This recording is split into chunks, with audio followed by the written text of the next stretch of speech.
All that unfolds, the town of Gila Bend has declared a state of emergency. Border Patrol now dropping off families seeking asylum, families with infants who don't know where they are, don't have money or food, and the town's mayor saying no one is helping to come up with solutions for all of this. Not Border Patrol, not the governor. ABC 15's Liliana Soto speaking with a community who says they feel pretty left behind. The problem here is not the number of migrants that were dropped off. We're talking about less than 20. The biggest problem here, the mayor says, is the lack of transparency from Border Patrol, not knowing how often and how many people they would drop off and why it's happening here.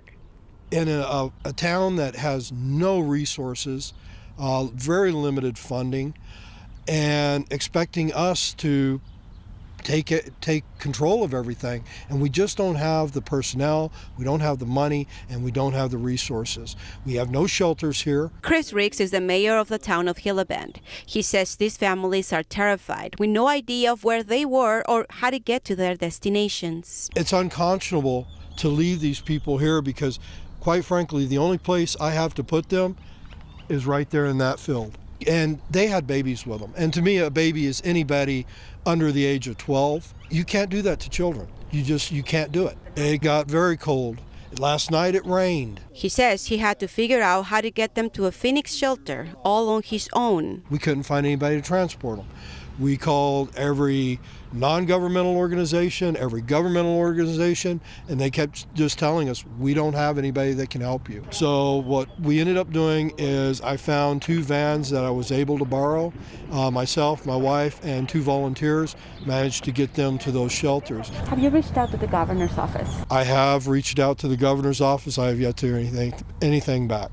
So how did you feel when you saw the governor at the border in Douglas and not here? Perplexed, don't understand why this area is being impacted and not being looked at. Those who also feel left behind are longtime residents of Gila Bend like Beatriz Fable. Yo anoche me di cuenta en las noticias. Beatriz has been living here since the 80s. She says this is the first time she's seen migrants dropped off alone right in front of her home. Pero sí es triste mirar a tantas personas que vienen desde lejos, ¿verdad? Dejan sus hogares y vienen a un lugar donde no conocen a nadie. Y pues se les tiene que tratar con compasión. The mayor of Gila Bend says there must be a better plan. It's not time to play politics. This is not a political thing. I'm an independent.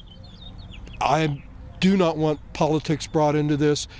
No matter what side of the spectrum you fall on, this is wrong. As far as a solution, pick up the phone, call the governor's office, tell him to declare a state of emergency, release those FEMA funds, release any funding he can get, and help take care of these people. Granted, I know this is not really a state issue. This was made at the federal level, but we can't just leave children in the middle of nowhere. As for the situation here, one of the migrant children asked the mayor if this was Delaware.